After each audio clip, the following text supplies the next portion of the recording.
Análise de processos de sistemas, parte 1. Modelagem matemática. Este vídeo visa responder os seguintes questionamentos. O que são e para que servem modelos matemáticos? Como obter esses modelos? O que é e qual a vantagem da representação em espaço de estados?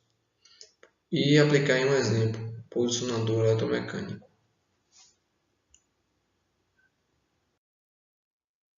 Primeiro questionamento. O que são e para que servem modelos matemáticos? Modelos matemáticos representam a realidade ou uma suposta realidade de forma a permitir o entendimento de seu comportamento.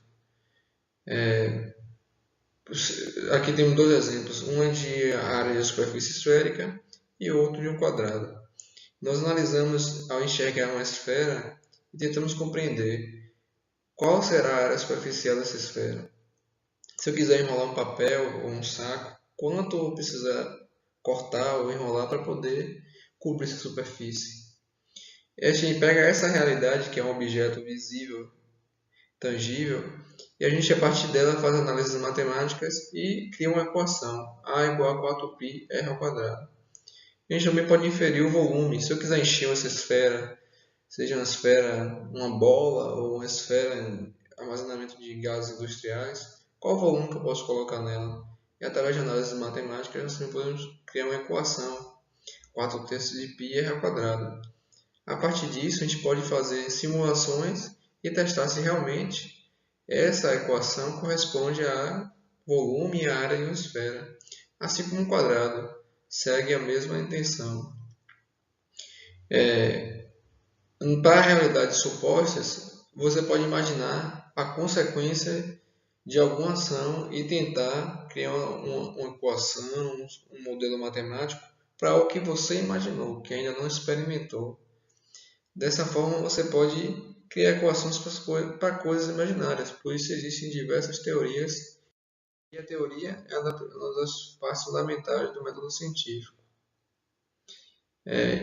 Continuando, podemos criar modelos estáticos ou modelos dinâmicos. Os modelos estáticos não estão condicionados ao tempo, ou seja, ao passar do tempo, esses modelos não têm alteração nenhuma, diferente dos modelos dinâmicos, que com o tempo, os agentes que interferem nessa equação variam. Por exemplo, a gente pode ter a clássica segunda lei de Newton, força igual a massa vezes aceleração, constante, ou seja, se aplica uma força constante, ela não varia durante o tempo, e essa força produz aceleração. Já podemos também fazer uma força variante no tempo. Digamos que nessa imagem o menino pare de empurrar, daqui a pouco ele volte, ou seja, a força total resultante varia com o tempo. E assim a aceleração também vai variar com o tempo. Esse gráfico pode mostrar um pouco. Assim como a velocidade varia, a aceleração também vai variar. Esta própria equação um modelo matemático, né? Newton percebeu que ao você aplicar uma força em um objeto, o objeto está submetido a uma força, ele se acelera de forma proporcional à sua massa. E a partir disso ele modelou essa equação que é tida como sua segunda lei até hoje. E agora, como obter esses modelos? O método científico passa pela observação, perguntas, hipóteses, experimento, análise e conclusão. Mas a obtenção de modelos, vamos até a camada de hipóteses, né? E depois vamos experimentar simulando. Então, um dos passos importantes para a observação empírica é você observar o sistema, se questionar em relação ao funcionamento, imaginar, propor hipóteses que podem simbolizar esse sistema, né? Representar esse sistema. E a partir disso realizar simulações ou experimentos, depois analisar as simulações e experimentos e ver se realmente condiz com a realidade física do sistema em qual você propôs. E a formulação teórica pode surgir a partir de ideias. Talvez existem coisas no universo que nós não podemos enxergar, não podemos medir ou perceber, mas podemos imaginar. E assim surgiram diversas teorias, muito antes de serem experimentadas, foram formuladas e depois que, com o avanço da tecnologia, os experimentos acabaram comprovando que aquela imaginação, aquela ideia, foi realmente condizente com a física real, com a realidade da natureza que está ao nosso redor. Dentro dos modelos, depois de modelar sistemas, existe um tipo de representação que se chama espaço de estados. E vamos mostrar aqui quais são as vantagens dessa representação. Em um sistema com múltiplas variáveis, você pode querer entender o comportamento de todas as variáveis. Por exemplo, aqui então temos o circuito RLC. Eu posso querer medir I, querer medir a tensão no capacitor, a tensão no resistor, a tensão no indutor. Existem diversas variáveis. E essas variáveis nem sempre estão interligadas diretamente uma à outra. Talvez eu possa medir a tensão no resistor, eu possa medir a tensão no capacitor. Então, como eu posso induzir quando eu posso, por exemplo, calcular a tensão do indutor sabendo outras variáveis? Assim, sistemas com múltiplas variáveis, nós podemos estabelecer relações entre elas e, a partir dessas equações das relações entre elas, poder calcular saídas, variáveis que a gente deseja medir, ter resposta. Por exemplo, nós sabemos que a variação da corrente do capacitor é igual à carga sobre o tempo, a variação da carga sobre a tensão. E nós sabemos que a tensão total do circuito, pela lei de Kirchhoff, R em relação ao indutor e o resistor, RI vezes L dI dt. Então eu já consigo relacionar dI dt com o capacitor e aqui eu consigo relacionar toda a equação do sistema. Qual a vantagem da representação em espaços de estados?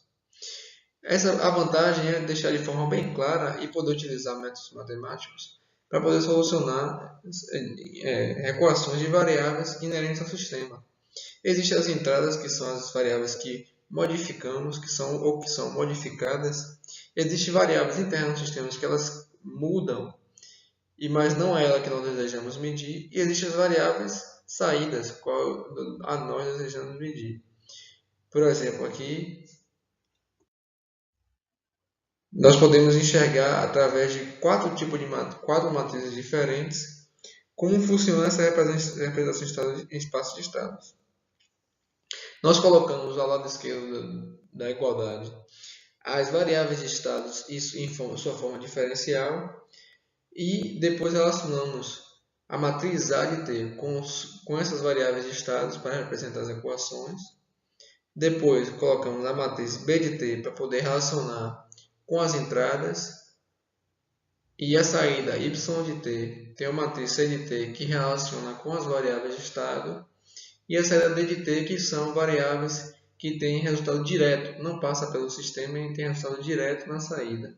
Aqui embaixo nós temos a representação disso, onde nós podemos enxergar à esquerda as variáveis de estado, quatro variáveis de estado. Aqui cada um representa uma equação, aqui representa as variáveis de estado e aqui as suas constantes. Essa matriz são feitas das suas constantes. E aqui as variáveis de entrada e as suas constantes respectivas. Aqui a saída, em relação a que variáveis ela está se simbolizando a sua equação. Vamos para o exemplo que talvez fique de uma forma muito mais clara. Nós vamos simular um posicionador eletromecânico. O que é esse posicionador eletromecânico? Posicionadores são sistemas que são dispositivos utilizados para posicionar válvulas de controle. Você manda um sinal para ele, por exemplo, de 4 a 20 mA, um sinal analógico e em percentual, e ele vai converter esse percentual para 50% e 50% de abertura da válvula. Devido a variações no fluido do processo, não significa que um valor exato, por exemplo, se você colocar na metade da faixa, que vai para a metade da faixa. É preciso corrigir esse valor. Então, o posicionador, na verdade, é um controlador de posição. Você manda para ele o sinal, eu quero que a válvula esteja 50% aberta. Ele vai mexer na posição, seja na pressão de ar, qualquer tipo de ação, para poder colocar a válvula naquela posição, 50% que você mandou.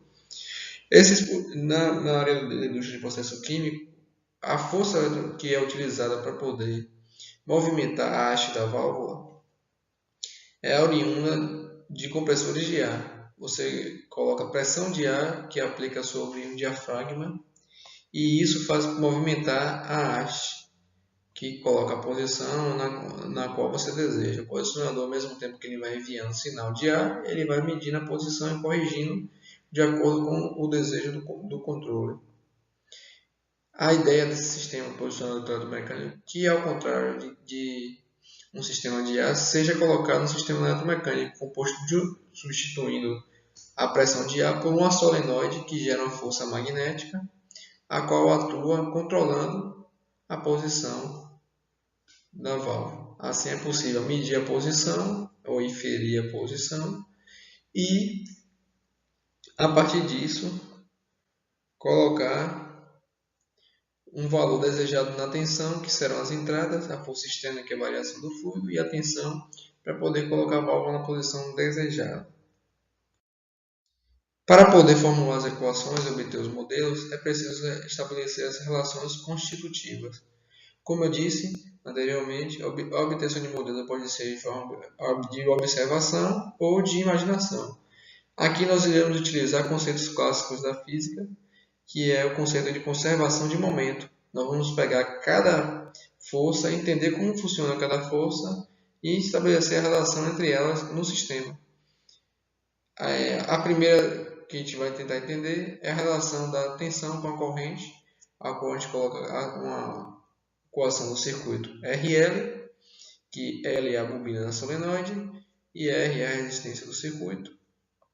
E assim a gente consegue estabelecer quem é em relação a I, ou a variação de I.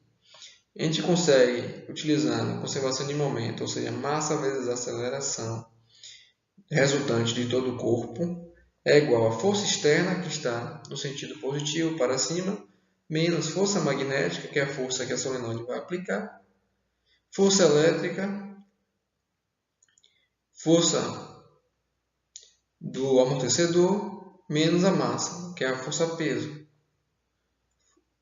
força elástica aqui. A força magnética, através da lei de Ampère, a gente pode induzir ela nessa equação. Se você se interessar mais, pode pesquisar sobre a lei de Ampère, que é a lei que relaciona a corrente que gera um campo magnético, que depois, consequentemente, gera uma força magnética. Gera uma indução magnética, na verdade, e depois gera uma força magnética. Você pode pesquisar sobre a lei de Ampère. A força elástica, Kx, também classicamente conhecida e oriunda das leis de Newton, da mecânica clássica. A força peso e a força oriunda do amortecimento, que é na verdade uma força de atrito, uma força dissipativa. É ela que vai dissipar a energia do sistema para que ele se estabilize, para que ele chegue em um estado estacionário. A partir dessas relações constitutivas, a gente estabelece as equações de estado, fazendo uma modificação aqui de variáveis, passando de um lado para o outro, a gente consegue chegar às equações de estado, que é a velocidade, a variação da posição é igual a velocidade, é algo clássico também. A variação da velocidade, ou seja, a aceleração do sistema, é igual, a gente transfere o m, divide a equação toda por m, e chegamos a essa equação, e fazendo a mudança de variáveis, conseguimos colocar que a variação da corrente é igual a 1 sobre a indutância, vezes a tensão, R vezes I. E essa saída de T que eu quero medir é justamente a posição.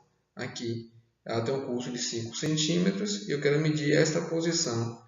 Qual a posição que o obturador está? Aqui no diagrama de força, aqui como funciona o circuito, de forma bem clara.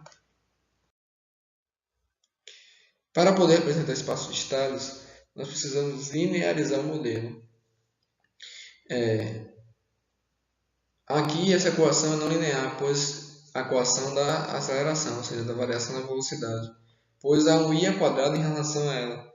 Então a gente pode linearizar, uma das formas de linearização, você pode pesquisar formas de linearização de equações, que são na verdade aproximações, são retas traçadas dentro da curva ali e o intervalo definido, que é a expansão velocidade de Taylor, justamente. Quando a gente limita a primeira ordem, a gente traça uma reta e um ponto. Você define um ponto, esse ponto está colocando aqui uma barra em cima, que é o ponto de linearização.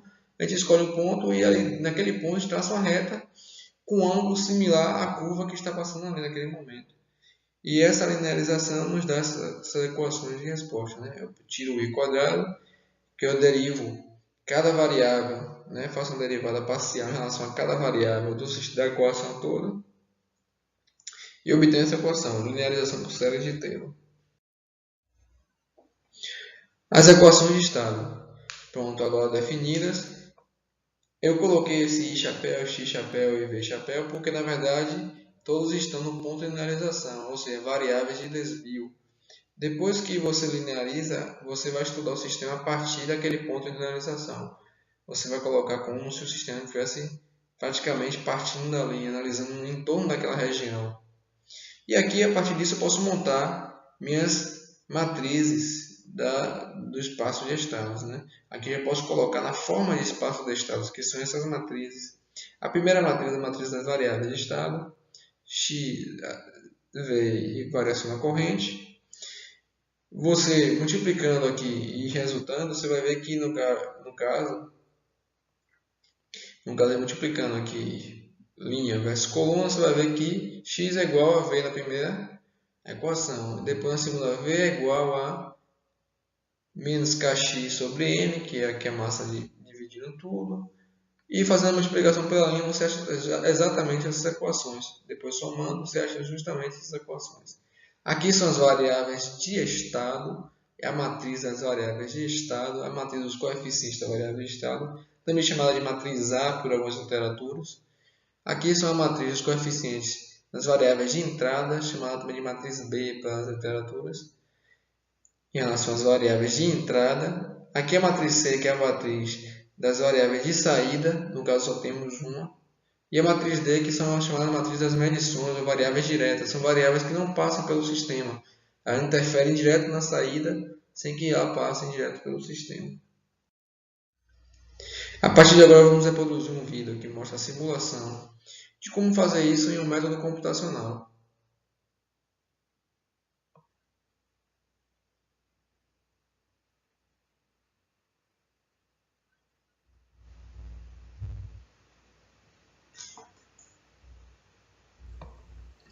Pronto.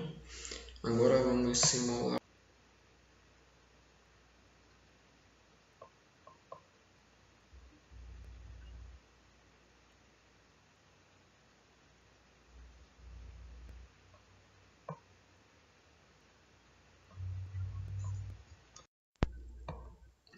Pronto. Agora vamos simular o posicionamento eletromecânico. Para isso vamos utilizar o MATLAB, que é uma ferramenta computacional que ela calcula, gera gráficos, realiza tudo através de programação escrita. Dentro dela também tem o Simulink, que já é você simula, faz tudo com sistemas, tudo em relação ao diagrama de blocos. Você vai fazendo blocos, ligações, mas vamos utilizar o MATLAB, que é uma ferramenta computacional de programação escrita que realiza esses cálculos. Né? Para isso, vamos utilizar um integrador numérico para integrar as equações diferenciais do sistema. E aqui eu coloquei duas formas, né? O integrador não linear, que tem um n ao quadrado, e o integrador linearizado. Para isso, criar funções. Eu criei essa função estado 1, onde eu criei uma matriz linha aqui, em que a primeira equação é v, a segunda equação que é x igual a v, a segunda equação que é v igual a isso aqui, como está escrito anteriormente, e a terceira equação que é dy dt, que é igual a isso, representando assim a equação do sistema. Essa função que eu abri como arquivo vai ser integrada pelo integrador numérico ODE45, que eu escrevi no arquivo .m, e quando ele integrar, depois eu faço ele plotar qual foi o resultado que ele deu em relação ao tempo. Botei um tempo aqui e qual foi o resultado que ele deu. Utilizei as entradas de 50 newtons da força aplicada no dedurador e tensão do circuito da solenoide 47,74. Por que eu utilizo esses valores? Esses valores são os valores que colocam a posição da válvula na metade. A válvula tem um curso de 5 centímetros, ele vai posicionar bem na metade. Eu encontrei esses parâmetros aqui na internet, que a gente pode utilizar para as constantes do sistema. Constante de amortecimento, constante elástica, massa do conjunto, aceleração na gravidade, susceptibilidade magnética, permeabilidade magnética no vácuo, número de voltas da solenoide, comprimento da solenoide, raio da solenoide, indutância da solenoide e resistência do circuito. Ao simular aqui, a gente pode dar um run, né? E ver qual é a resposta do sistema. Qual é a dinâmica do sistema, né? Como o sistema responde a essas entradas.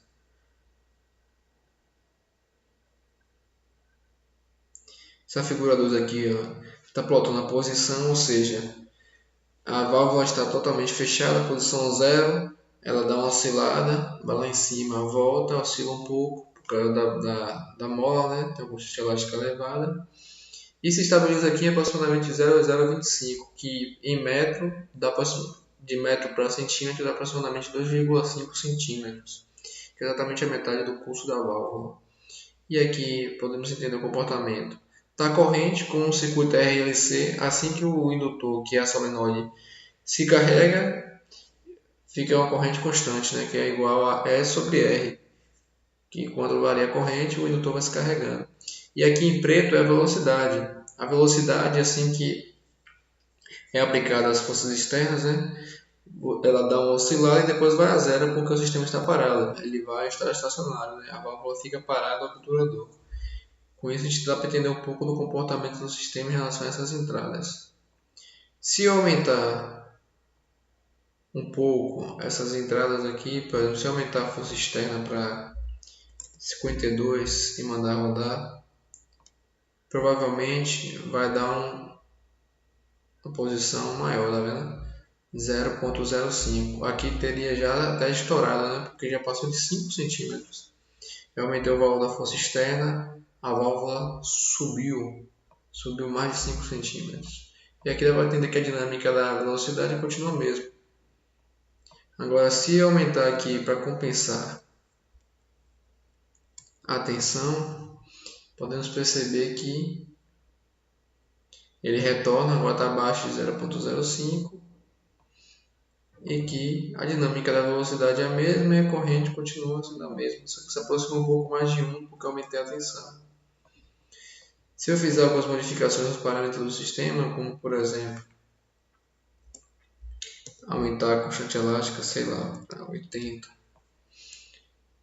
e rodar, percebemos que aumenta um pouco a oscilação, principalmente da velocidade, né? Ela oscila mais, porque há uma constante elástica maior, a mola fica mais dura.